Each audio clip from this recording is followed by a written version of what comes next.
성공예감 이대호입니다. 2부의 문을 열겠습니다. 6월 13일 금요일 오전 10시 5분 또 2부도 기다려주셔서 감사합니다. 오늘 경제상식 퀴즈 내드렸던 것의 정답은 대포였습니다. 갑자기 웬 대포냐?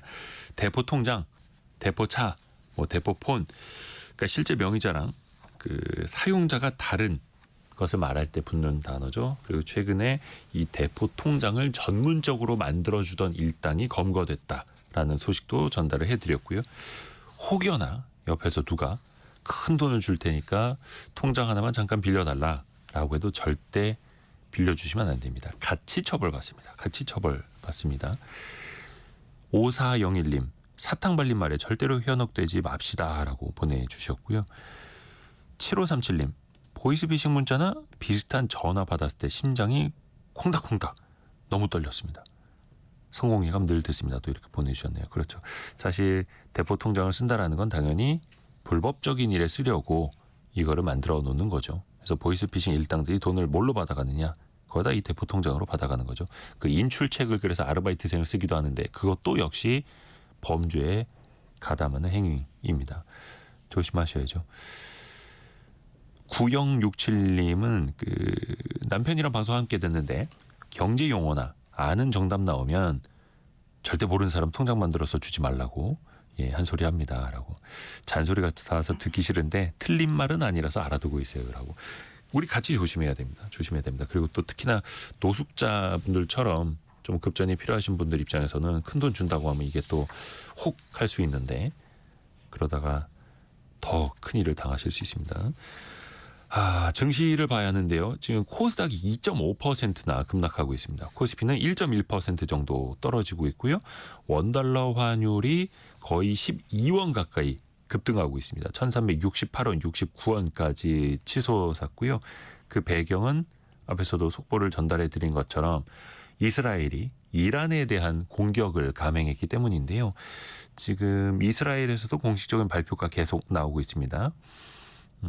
네타냐후 이스라엘 총리가 이란의 핵 농축, 핵 무기화, 탄도미사일 프로그램을 타격했다라고 이야기를 했고요. 그리고 필요하다면 계속될 것이다 라고 네타냐후 이스라엘 총리가 또 이야기를 했네요. 미국에서는 트럼프 대통령이 강요회의를 소집했다고 하는데 이번 공격에 관여하지 않았다라는 외신 보도들이 나오고 있고요. 또 이란의 나탄즈라고 하는 우라늄 농축시설 부근에서 여러 차례 폭발음이 들렸다라는 이야기 나와 있습니다. 이스라엘이 자신의 옆에서 이란이 핵무기를 개발해 나가는 과정을 절대 보고 있을 수 없다. 그게 잠재적으로 자신들에 대한 미래 위협이기 때문에 선제적인 공격을 가하겠다라는 이야기 여러 차례 했습니다만 이게 이렇게 또 실현이 될 줄은 몰랐네요. 금값이 1% 이상 오른 원스당 3,440달러까지 올라가고 있고요. 국제유가 WTI 기준으로 7.8% 현재 오른 73달러대, 브렌트유도 6% 이상 오른 74달러대 이어지고 있습니다. 그리고 원달러 환율은 1,367원 정도 올라가고 있고요. 달러와는 또 갑자기 조금 강세를 보이고 있기도 합니다. 어질어질합니다. 이 경제 참 변수가 너무 많아가지고요. 그래도 우리가 큰 틀에서 어떤 계절적인 변화가 어떤 산업에서 나타나고 있는지 또 꾸준히 공부할 필요는 있는데요. 앞에서 저희가 1부 때 대형마트에 대한 의무 휴업 규제 어떻게 또 달라질까 같이 논의를 했는데요. 최근에 내수 안 좋다고 하죠. 대형마트 잘 안 간다고 하죠. 그런데 연초 대비 바닥에서 대형마트 주가가 엄청 올랐습니다. 백화점 주가도 많이 올랐고요. 아니 내수는 안 좋다고 하는데 이게 무슨 일인지 같이 한번 들여다보시죠. LS증권의 애널리스트 오리나 연구원과 함께합니다. 안녕하세요. 안녕하세요. 얼마 전에는 저희가 화장품 이야기를 좀 했었고 이번에는 유통산업입니다. 네. 그러니까 사실 유통산업 올해 그 하반기 유통 전망 이거 발표하셨나요, 자료를? 네, 지난주에 나왔습니다. 근데 한마디로 의외로 따뜻할 수 있다. 네, 굉장히 간만에 온기가 돌고 있다. 온기가 돌고 있습니까? 네, 말씀을 드리고 있습니다. 좀 바닥을 친 건가요?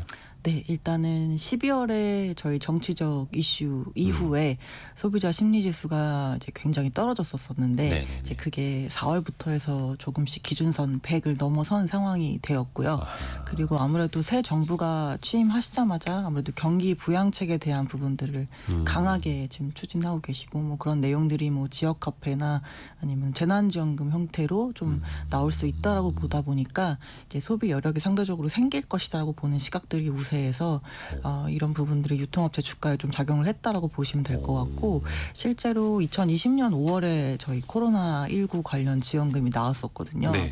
당시에 그 사용처가 편의점에만 이제 전통 유통업체 중에서는 그랬었었고 그게 그 지역 화폐 네네. 형태로 나오면 백화점이나 대형마트에서 못 쓰게 돼 있잖아요. 못 썼죠. 예. 근데 그때 실적들을 보시면 5월까지 백화점 쪽이 성장세가 그렇게 좋지 않았다가 지급되고 나서 상대적으로 소비 여력이 생기다 보니까 명품이랑 대형 가전 쪽이 2분기 전체로 두 자릿수 성장을 하면서 이제 실적이 괜찮았던 모습이 나왔었거든요. 그래서 뭐 편의점은 당연히 저희가 그때 사용처였기 때문에 담배 보루 매출이 좀 증가를 많이 했는데 네네. 당시에 코로나 때문에 해외여행을 많이 못 가셨다 보니까 그런 면세점에서 구매하셨던 수요들이 좀 편의점으로 많이 이동을 했습니다. 그래서 그런 부분들 때문에 예, 유통업체 전반적으로 좋았었다라고 보실 수가 있을 것 같고 그래서 지금 뭐 워낙에 새 정부에 대한 기대감 그리고 뭐 여러 가지 소비 여력에 대한 그런 좀 풀리는 부분 이런 것들 고려했을 때 유통업체들 같은 경우는 하반기에 또 하반기가 성수기다 보니까요 여러 가지로 연말 소비 시즌도 있고 그리고 추석 같은 명절도 있고 하다 보니까 그런 기대감이 이제 작용하고 있다 이렇게 보실 수 있겠습니다. 참 이 돈이 돈다라는 게 참 신기합니다. 그러니까 재난지원금 당시에 이번에도 뭐 어떤 형태가 될지는 모르겠습니다만 네. 그런 지역 화폐는 대형마트나 백화점에선 쓸 수는 없지만 없지만, 돈이 돌다 보니까 맞습니다. 대형마트와 백화점의 매출도 같이 올라가는 네, 맞습니다. 신기합니다.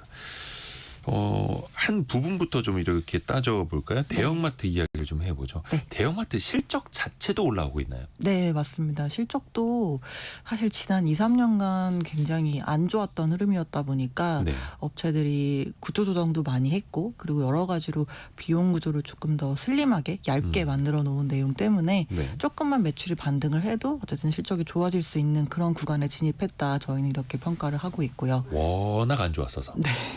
그야말로 바닥을 가다가 바닥을 치고 올라와서. 그렇죠. 거의 뭐 2012년부터 해서 규제 때문에 계속 오프라인 점포는 안 좋았고 그리고 코로나19 시기에 어떻게든 온라인 그 식료품 시장을 공략해 보려고 했지만 뭐 쿠팡이나 컬리 같은 업체들 때문에 적자를 피하기 어려웠고 그런 구간들 지나오면서 여러 가지로 체질 개선을 해놓은 부분들이 좀 올해부터 작용을 했다 이렇게 보여지고 있고요.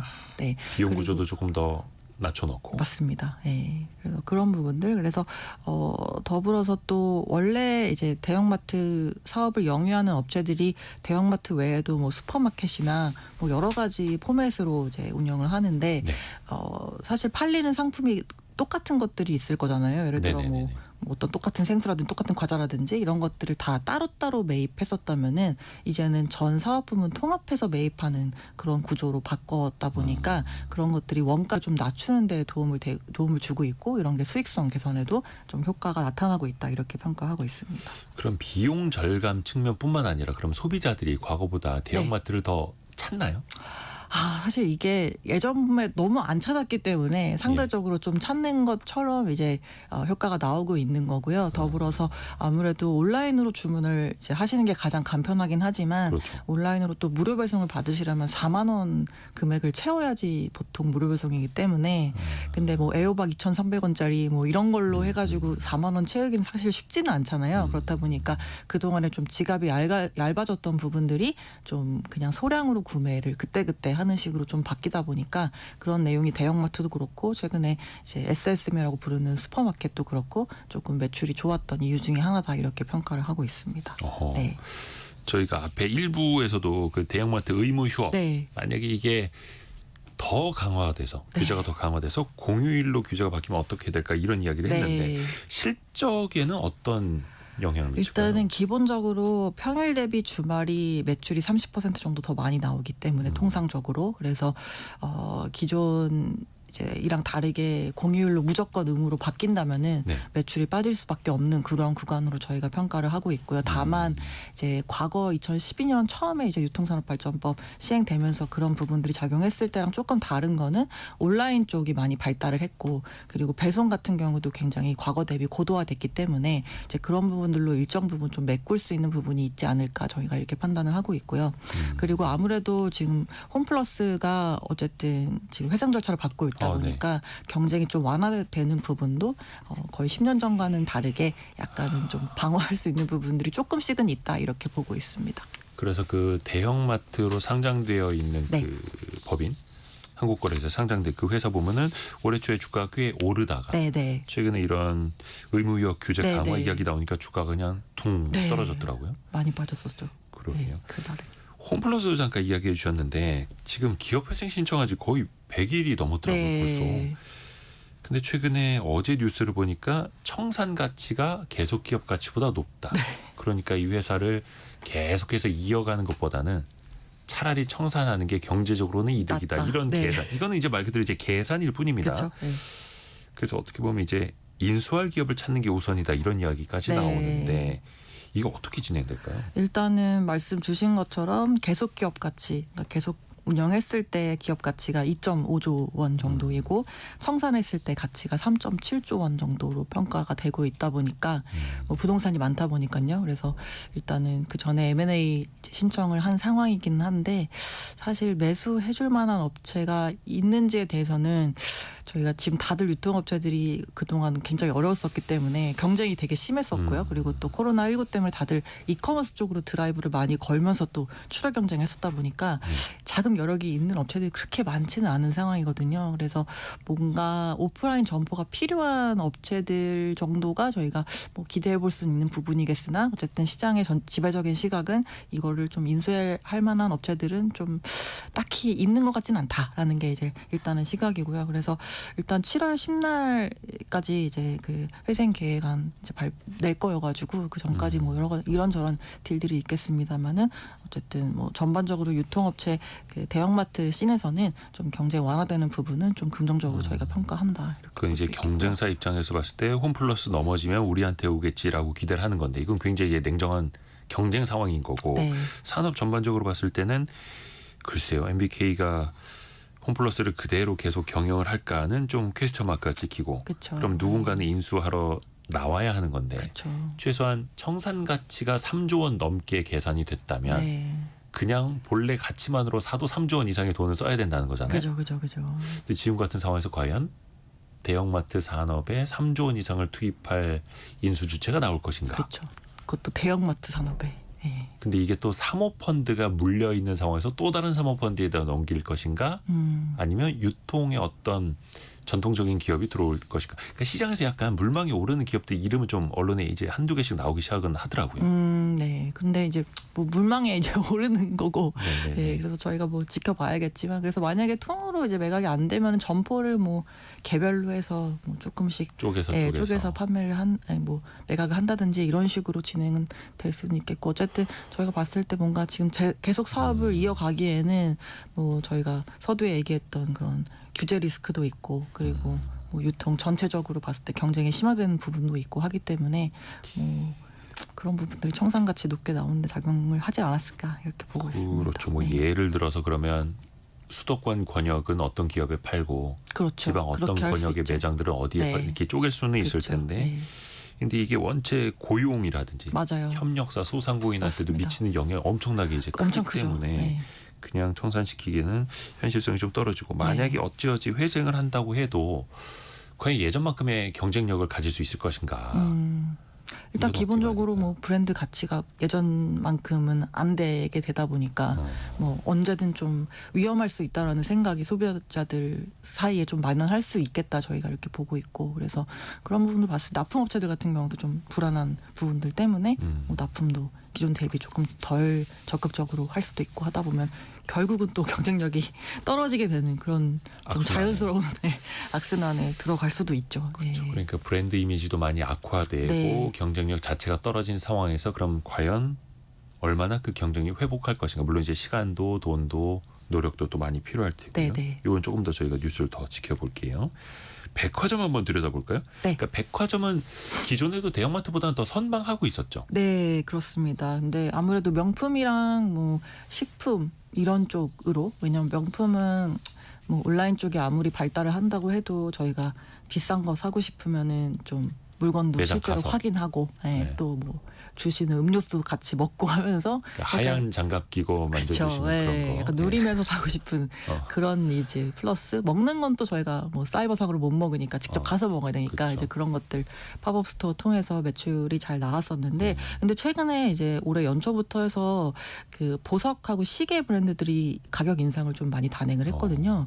근데 그쪽이 20-30%씩 성장을 하고 있습니다. 가격을 올려서 네. 덜 팔리는 게 아니라 오히려 그 전에 사자 이런 선수요 구매가 더 활발하게 일어나고 있어서 이게 저희도 제가 이제 10년 넘게 유통업 분석했지만 과거에 이제 합리적 소비라고 명품이랑 그다음에 SPA 브랜드 네. 그러니까 중가에 있는 뭐 전통적인 우리 백화점에 뭐 5층 6층에 있었던 그런 브랜드들이 안 됐던 그런 것들이 이제 과거의 모습이었다면은 최근에는 다이소가 1,000원짜리로 4조 매출을 올리는 그런 상황에서 예, 명품 시계도 잘 팔리는 그런 좀 극단으로 치닫는 극단적 소비가 나타나고 있는 게 예, 최근에 좀 트렌드.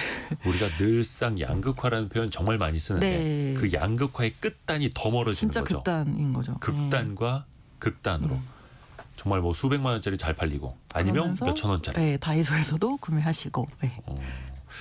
근데 그 아까 명품 같은 거 가격 올릴 때 더 네. 매출이 늘었다라고 말씀해 주셨는데 일부러 가격 인상을 그러면 예고를 하나요?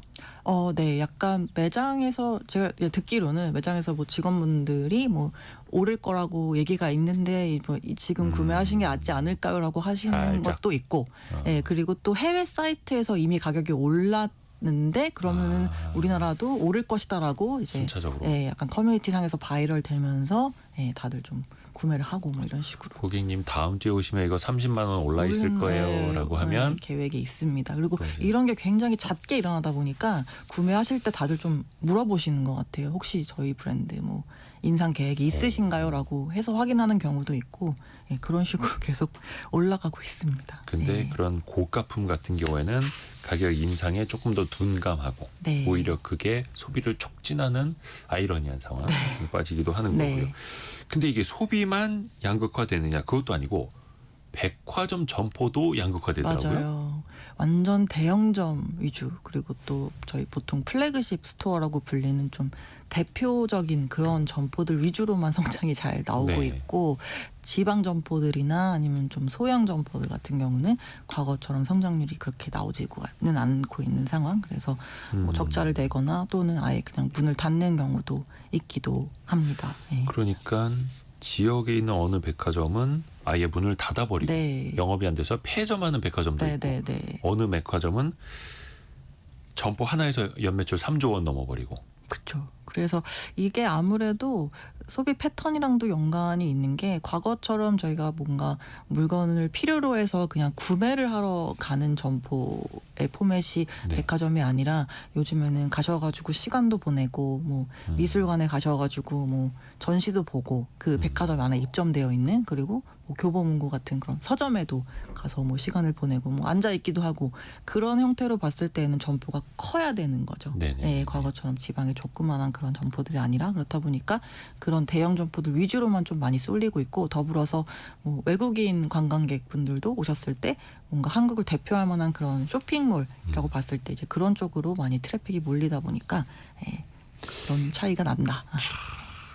어떻게 보면 이 소비자들의 소비 양상이 또 백화점의 모습을 또 이렇게 갈라놓기도 하는 거고 백화점 중에서도 예전에 왜 매스 브랜드 그러니까 네. 많은 국민들이 여러 사람 와서 막 세일할 때 많이 사가고 대중적인 줄 서서 네. 사고 이런 백화점의 모습이 이제는 사라질 수도 있겠네요. 그렇죠. 아무래도 여기도 극단으로 치닫고 막 있는 고급화되어 있는 백화점만 그쵸. 더 잘 나가고 아예 고급화. 네. 또 한켠에서는 진짜 몇천 원짜리 파는 곳이 정말 다이소. 잘 나가고 편의점 이야기부터 좀 해볼게요. 네. 근데 사실 편의점이 한 작년까지만 하더라도 불황에도 잘 나가고 네. 계속해서 성장하고 네. 1인 가구 시대 트렌드에도 맞는다. 맞습니다. 또 코로나 때도 많이 성장을 했잖아요. 네. 근데 지금은 이제 고점을 쳤나 봅니다. 점포 수가 작년에 처음으로 감소했습니다. 원래 이제 5만 5천 개 넘었었잖아요. 네. 대한민국에. 네. 진짜 그러다가 많긴 했었죠. 그것도 굉장히 빠르게 늘었었다. 빠르게 늘었었죠. 그래서 88년도 저희 올림픽 개최하면서 처음으로 도입된 업태가 편의점이라는 오. 업태였는데 거의 30년 넘게 만에 처음으로 점포 수가 감소를 했고요. 어떻게 보면 저희가 점포 수 그리고 점포당 매출액으로 업태의 성장을 논할 수가 있다면 이제 점포 수로는 거의 일본 비스무리하게 지금 출점이 됐는데 아시겠지만 일본이 인구도 많고 거의 1억 2천만이 네, 넘는데. 국토 면적도 넓고 하다 보니까 저희가 그만큼 출점이 되게 많이 된 거라다 보니까 이제 조금 인구 2배 넘는 나라만큼의 편의점이 있는 거죠. 네, 네. 네. 그렇다 보니까 점포당 매출액을 좀 올려야 되는 상황인데 사실 뭐 편의점의 점포 매출 중에서 한 38% 정도가 담배 매출이어가지고 여전히 그래요. 여전히 그렇습니다. 그래서 10년 전에도 그랬는데 예, 예. 여전히 그런 상황이어서 사실 다른 HMR이나 도시락이나 이런 카테고리들이 성장을 잘 하고는 있습니다만 아직 비중이 막 과거처럼 이제 과거 대비 올라오긴 했지만 그게 담배 매출을 뛰어넘을 정도는 아닌 상황이다 보니까 이 점포당 매출액을 좀 제고하는 게 굉장히 좀 중요한 포인트가 됐다. 담배 하나 사서 나가고 네. 하니까 그래서 그 객단가 높이려고 네. 그 도시락도 있고 네, 뭐 네, 선물 네, 세트도 네, 갖다 놓고 별의별 네. 거 다 갖다 네. 넣었었던 거잖아요. 네, 네. 그거는 좀 효과가 있었을까요?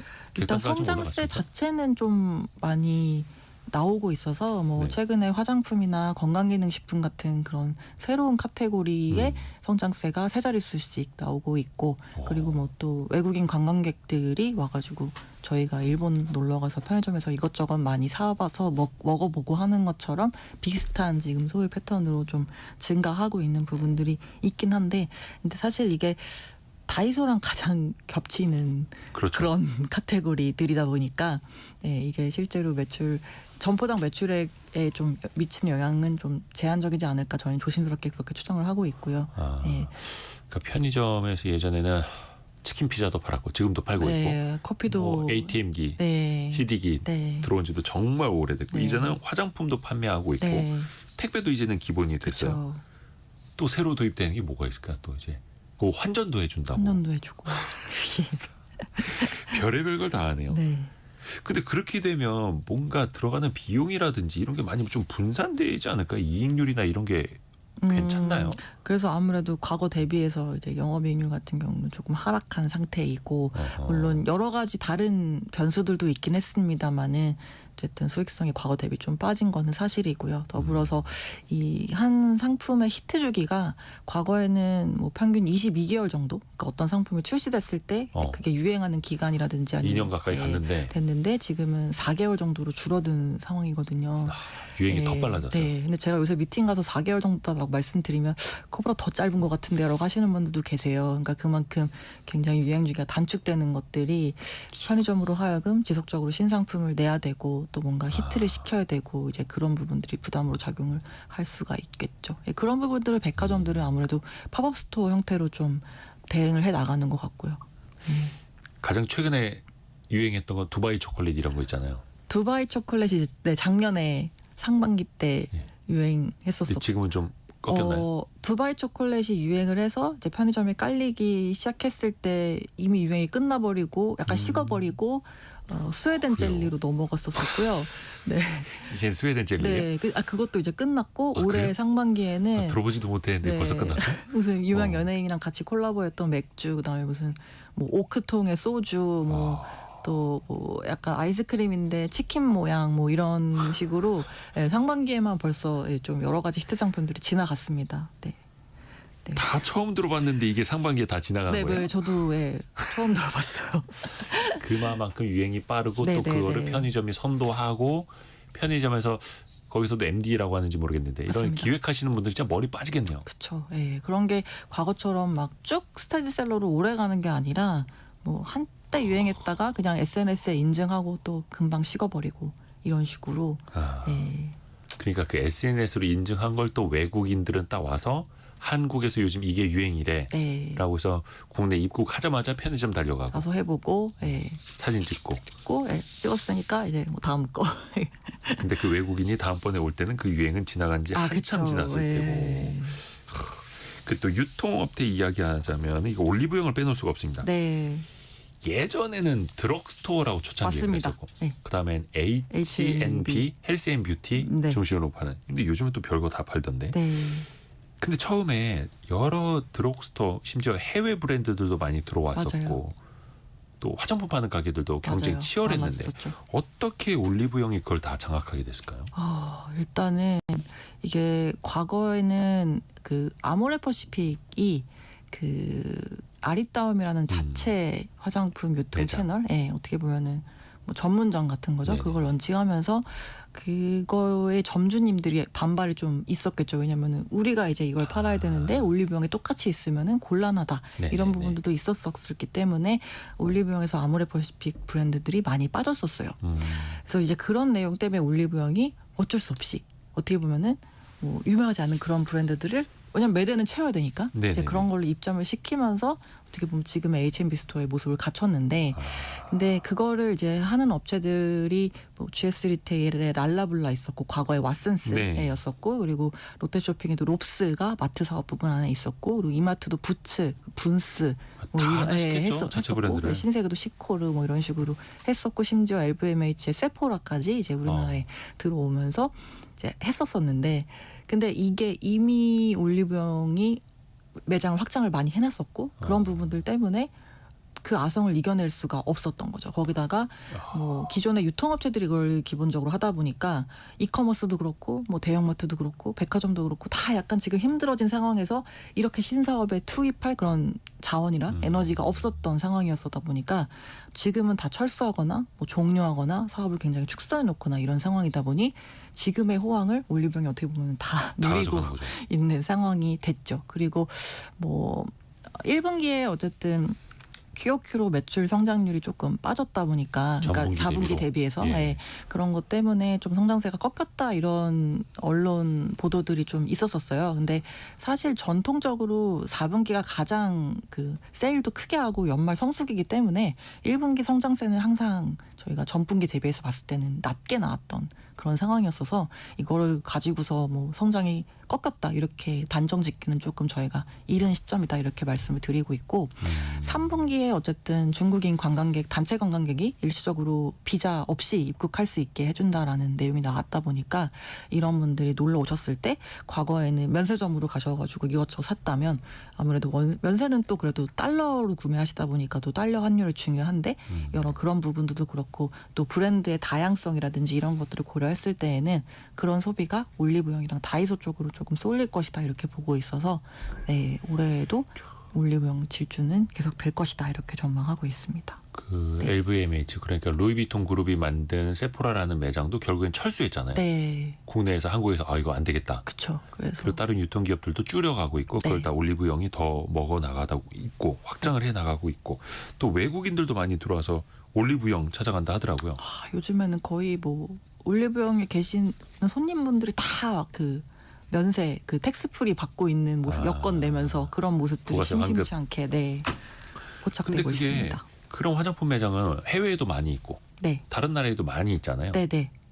근데 그 외국인들이 한국에 와서 그 화장품 전문 매장 그렇게 신기해하고 재밌어하는 이유는 뭐예요?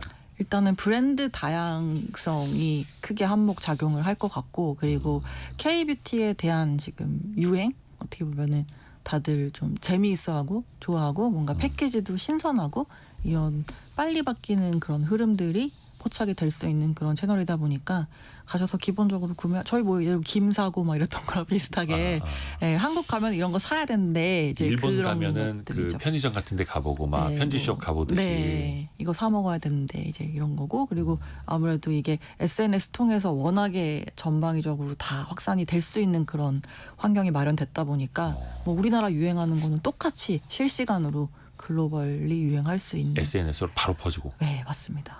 나 지금 한국에 있다. 어떤 매장에 있다. 네. 뭐 처음 여기서 봤다. 이거 뭐 짱인 것 이렇게 같아. 이제 이러면은 이거 영상 통화해서 또 친구한테 보여주고 그쵸. 사가고 네. 이정옥님이 우리 집 앞에도 아리따운 매장이 폐업했어요. 아. 바로 옆에 올리브영이 있어서. 아, 고은호님은 지금 무슨 소리 하는지 1도 모르겠네요라고. 화장품 잘 안 쓰시나 화장품 잘 모르시는 봐요. 거예요. 근데 또 그런 매장에 사람들이 엄청 많고 외국인들도 엄청 많고 네.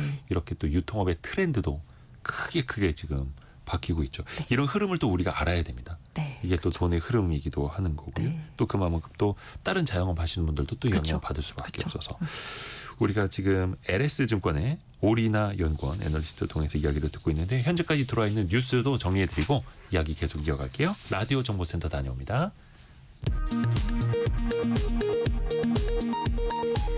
이스라엘이 현지 시각 13일 새벽 전투기 수십 대를 동원해 이란 핵시설 등을 공격했습니다. 이란의 반격 수위에 따라 중동 위기가 최고조에 이를 것이란 전망이 나옵니다.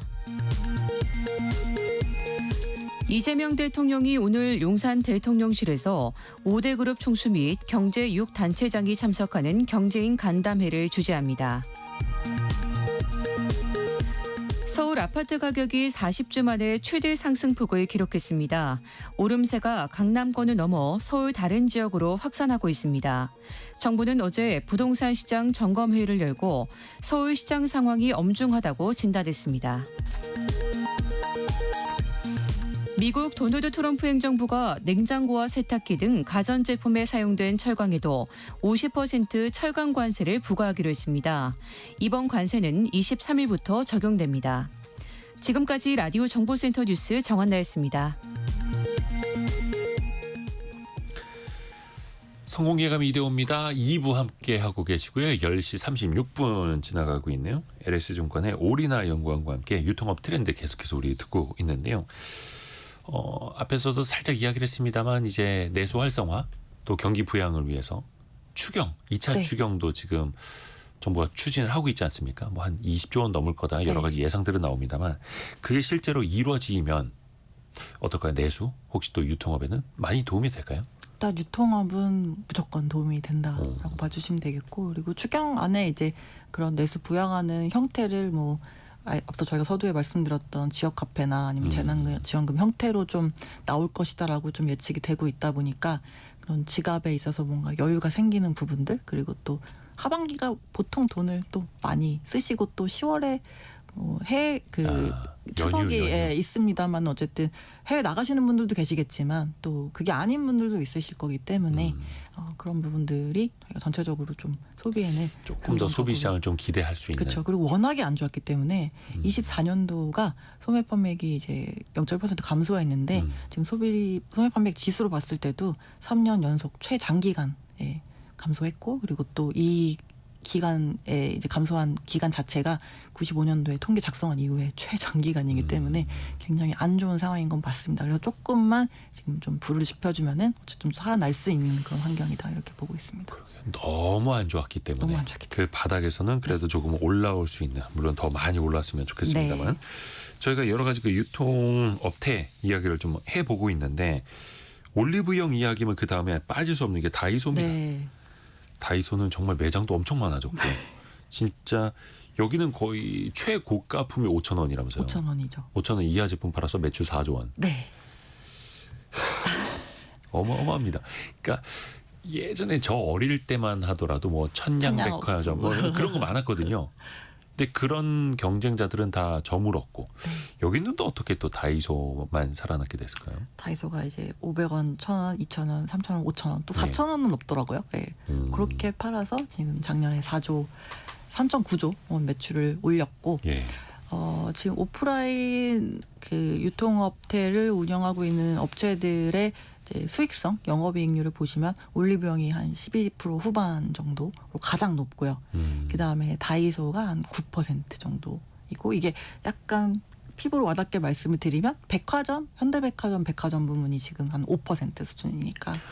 아니 그 되게 몇천 원짜리를 팔아서 백화점보다 거의 2배 가까운 영업이익률을 올린다는 거예요. 네, 그렇죠.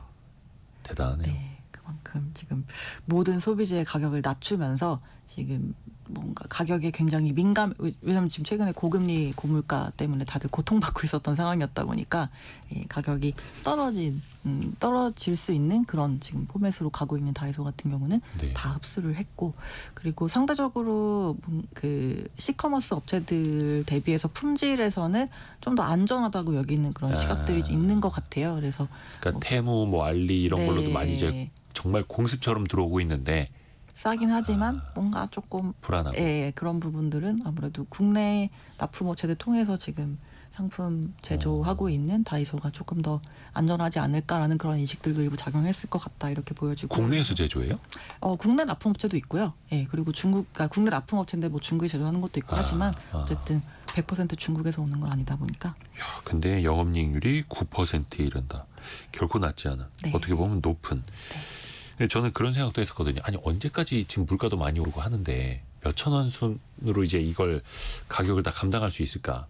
분명히 5,500원짜리가 나오지 않을까? 6,000원짜리로 올리지 않을까? 그 임계점은 언제일까? 되게 궁금하기도 해요. 그렇죠. 그래서 뭐 연초에 약간 화장품 가격 같은 거 올라간다라는 얘기가 있었다가 그냥 낭설이었던 걸로 확인이 됐고, 근데 그렇게 나왔을 때 막 다들 굉장히 반발이 심했었거든요. 인터넷 커뮤니티 상에서. 그래서 그런 반응들 고려했을 때는 뭐 당분간은 이거를 올리는 거는 오히려 자충수지 않을까 저희는 개인적으로 평가를 하고 있고요. 근데 그렇죠. 5,000원 만약에 넘어가면 뭐 10,000원짜리 등장하고 하면 다이소 갈 이유가 사라지니까. 그렇죠. 네. 그건 이 회사가 또 전략적으로 또 그걸 생각하고 있을 테고. 그쵸. 또 여기 외국인들 요즘 많이 가요? 외국인들 많이 옵니다. 저희 여의도 좀 가보셨는지 모르겠는데 점심시간에는 뭐 계산하는 줄이 뺑뺑뺑 돌아가지고 손님들이 너무 많아서 그 정도예요.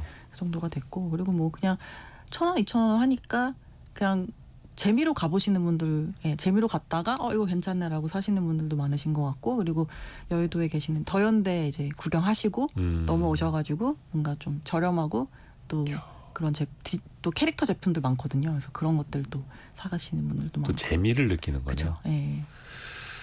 또 하나가 그 오프라인의 올리브영 그리고 다이소가 가장 잘 나간다면 온라인은 단연 쿠팡이죠. 네.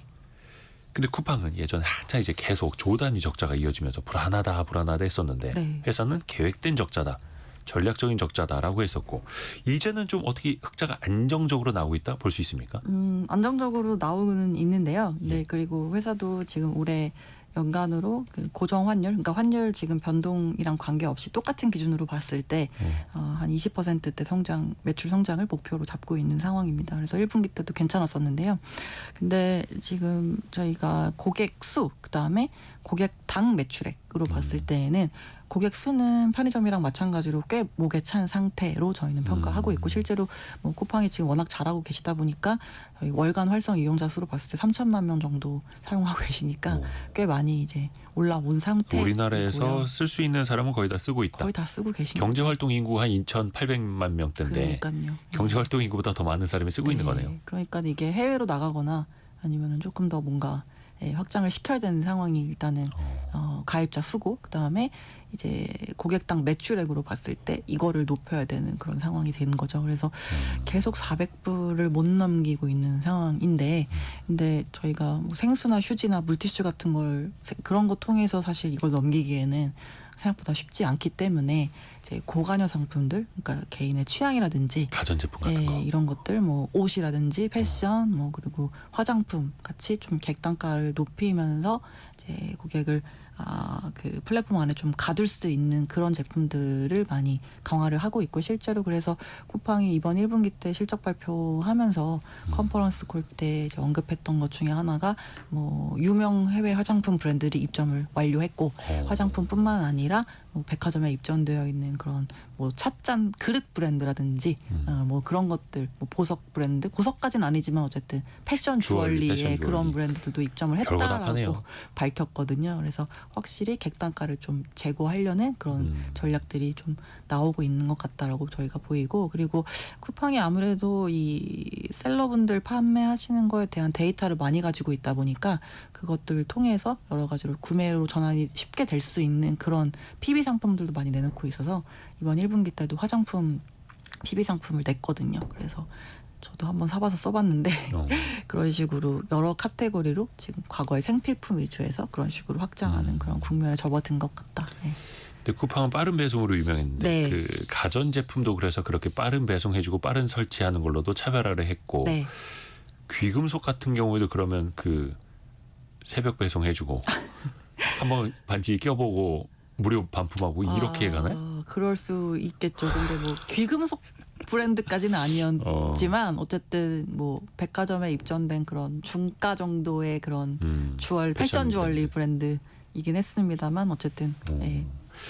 근데 아까 그 화장품도 쿠팡에서 판다고 했고 다이소에서도 화장품 팔고 네. 그러면 올리브영 같은 어떻게 보면 예전에 화장품 전문 매장이었던 것들 네. 경쟁이 더 치열해지는 건 아닙니까?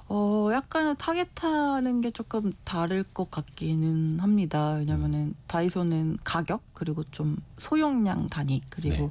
뭐 같은 제품이어도 패키지 그러니까 용기가 조금 더 뭐 찢어 쓰는 파우치 형태라든지 그러니까 저희가 사실 화장품 원가 중에서 잘 아시겠지만 용기가 제일 비싸잖아요.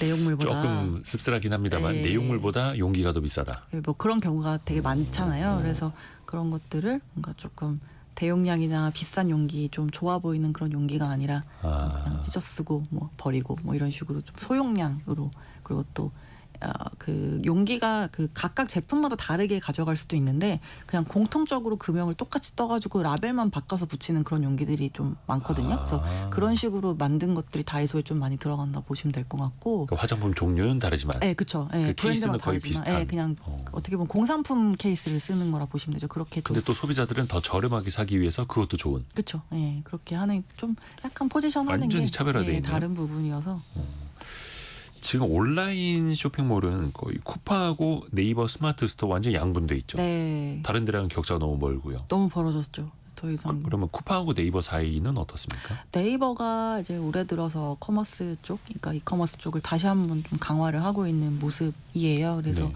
3월에 네이버 플러스 스토어라고 스마트 스토어랑 브랜드 스토어, 그러니까 네이버 안에 서비스로 개설된 상점만 들어가 있는 앱을 따로 출시를 했고요. 그래서 이쪽이 지금 MAU, 그러니까 월간 활성 이용자 수가 아까 제가 쿠팡이 3천만 명 정도 말씀드렸는데 4월 기준으로 400만 정도라서 좀 따라잡아야 되는 상황. 아주 뭐. 예, 그러니까 기존에 네이버 쇼핑이 있었는데 따로 빼가지고 또 앱을 새로 만들었거든요. 그러게 예. 그 네이버 플러스 쇼핑이라는 게 과연 잘 될까? 기존에 그냥 네이버는 가격 검색, 가격 네. 비교해서 쓰는 거야. 그러니까 저처럼 그렇게 익숙해져 있는 사람 입장에서 봤을 때는 그 앱을 따로 깔아서 그 안에 들어가서 본다. 네. 그럼 예전에 지마켓 11번가 앱 따로 쓰는 거랑 뭐가 다르지? 또 이렇게 생각이 예, 들고. 그래서 일단 3월에 그 앱이 나왔고 그리고 4월에는 이제 컬리하고 협업을 하겠다라고 밝혔고 그리고 6월 2일부터는 판매 수수료를 이제 도입을 새로 하는 걸로 이제 또 바뀌었고 해서 네이버가 사업 구조가 이제 광고, 커머스, 그다음에 핀테크, 그다음에 이제 AI 쪽도 있고 콘텐츠 이렇게 있는데 아무래도 광고 쪽은 경기가 안 좋으면은 이제 같이 안 좋고 네. 콘텐츠도 이제 웹툰 뭐 미국에 상장했지만 조금 어려운 상황인 것 같고 그리고 또 이제 AI 쪽도 어떻게 보면은 지금 챗GPT가 워낙에 지브리 그런 배경화면 때문에 많이 쓰시고 하다 보니까 뭔가 좀 검색 쪽에서도 빠지고. 힘을 낼 수 있는 부분들이 좀 커머스인 것 같아서 이쪽에 좀 많이 에너지를 쏟고 있는 상황인 것 같고요. 그래서 플러스 스토어 보시면은 과거랑 달라진 게 발견이라는 탭이 생겼어요. 그래서 누르시면은 저희가 인스타그램 릴스나 유튜브 쇼츠처럼 계속해서 이제 콘텐츠를 볼 수 있게 그리고 그 콘텐츠 자연스럽게 이제 쇼핑으로 이어지게끔 그 공식을 지금 따른 앱이고 그리고 과거에 저희 가격 비교하기 위해서 네이버 창에 검색하시면은 그냥 상단에 보통 광고 집행하시는 분들께 떴었는데 이제 그게 아니라 스크롤을 무한으로 내릴 수 있다 보니까 어떻게 보면은 소위 고인물 셀러분들은 좀 싫어하시는 것 같고요. 그게 아니라 새로 진입하시는 분들 같은 경우는 좀가 이제 그 안에 더 기울어진 머물 수 운동장이 있게. 아닌, 그래서 약간은 더 플랫폼 안에 좀 더 묶어두려고 하는 그런 부분들을 여러 가지로 좀 씌워놓지 않았나 저는 이렇게 평가하고 요즘은 있습니다. 보면 그 유튜브 쇼츠나 인스타 릴스 이런 데 한 번 빠지면 한 30분 동안 아무 생각 없이 계속 보게 되는데 그러니까요. 네이버도 이제 그런 걸 도입을 해가지고 네, 네. 네이버 앱 뉴스 보러 들어갔다가 아무 생각 없이 30초짜리를 계속 보고 있고 그런 저를 발견하고 막 놀라기도 하는데 하여튼 그런 또 전략들을 갖고 있는 거죠. 계속해서 사람들 쓰게 하려고. 네, 네. 왜 우리가 이커머스에 C커머스라는 표현을 많이 썼습니다. 네. 알리 또 테무 네. 엄청나게 마케팅 쏟아부었잖아요. 근데 요즘에는 좀 많이 안 들리는 것 같아요. 그런 이야기가. 약간 자체적으로 좀 정신이 없을 것 같아요. 왜냐하면 미국으로 지금 어쨌든 나가는 것들이 예. 잠시 막혀 있는 상황이다 보니까 그래서 뭐 잘 아시겠지만 원래 미국에서 이게 활성화됐던 이유 중에 하나가 저희 직구하는 것처럼 800불 미만으로 구매를 하시면 그냥 면세로 바로 개인 용도로 쓰는 걸로 받아볼 수 있었던 부분들이 있었거든요. 근데 그게 이제 트럼프 행정부가 취임하면서 사라졌고 그런 내용 때문에 지금 테무도 그렇고 알리도 그렇고 뭔가 미국으로 그동안에 많이 내보냈던 것들이 막힌 상황인 거고요. 그래서 그만큼 또 중국이 또 경기가 안 좋았기 때문에 재고도 많이 쌓여 있는 상황이다 보니까 이런 걸 갖다가 어떻게 보면은 잘 팔 수 있는 국가 중에 하나가 우리나라라고 예, 옆에 저희가 있고. 보는 거죠. 그래서 재고떨이 할 수 있고 막. 그렇죠. 일본은 상대적으로 이커머스가 그렇게 저희처럼 활성화되어 있지는 않고 이제 그래서 거리로 봤을 때는 한국이 굉장히 주요 타겟까지는 아니지만 어쨌든 그런 주요 시장이 될 공산이 크다고 보고 있고요. 그래서 지금 잠깐 숨고르기 하고 있는 상황이다 보니까 저희가 하반기로 갈수록 좀 움직임을 봐야 될 것 같고 실제로 이제 테무도 그렇고 시인 같이 이제 패션 쪽으로 네. 많이 하고 있는 회사들이 이제 기존에 광저우 중국 내에 굉장히 생산 기지가 많았었는데 아하. 이거 베트남으로 옮기게 되면은 뭐 조금 더 페이버를 많이 주겠다. 좀 더 호의적으로 뭐 납품 기간을 늘려준다든지 아니면 더 원가를 비싸게 해서 쳐주겠다 이런 식으로 많이 생산업자들한테 회유책을 지금 제시를 하고 있다 보니까 그만큼 지금 미국 관련해서 어려운 상황이다 이렇게 보실 수 있겠습니다. 오. 네. 그러니까 어떻게 보면 이제 중국 업체들의 그 미국과 관련된 동향이 또 간접적으로 또 우리나라에 저희, 영향을 또 미치게 예. 되는 거고요. 오늘 그 유통업 트렌드 종합적으로 살펴봤습니다. 네. 사실 우리가 이런 돈의 흐름 또 유통업의 산업 발전 또 어떻게 달라지는지도 계속 또 체크할 필요가 있어 보여요. 네. LS증권 애널리스트 오리나 연구원이었습니다. 고맙습니다. 네, 감사합니다. 감사합니다. 그 이스라엘 쪽에서도 속보 뭐 계속해서 나오고 있는데요. 이스라엘 공습에 이란군의 참모총장 또 고위 핵 과학자가 사망했을 가능성 이런 뉴스들도 올라오고 있습니다. 우리 증시는 그래도 낙폭은 더 키우지 않고 코스닥 아까 2.5% 이상 떨어졌었다가 지금 2.1% 정도로 낙폭 살짝 줄였고요. 코스피도 0.7% 정도 하락하는 상황. 또 원달러 환율은 아까 12원 가까이 튀어 올랐었는데 지금 한 6원 정도 어제 대비 오른 1362원대 나타내고 있습니다. 내일은 성공예감 주말판 별책 부록이 나가는 토요일이죠. 인간의 그 욕망이 빚어낸 돈의 역사를 또 재미있게 펼쳐드립니다. 돈 밝히는 세계사라는 책인데요. 이 책의 저자 차현진 전 예금보험공사 이사와 함께합니다. 성공예감은 오늘도 여러분을 응원합니다.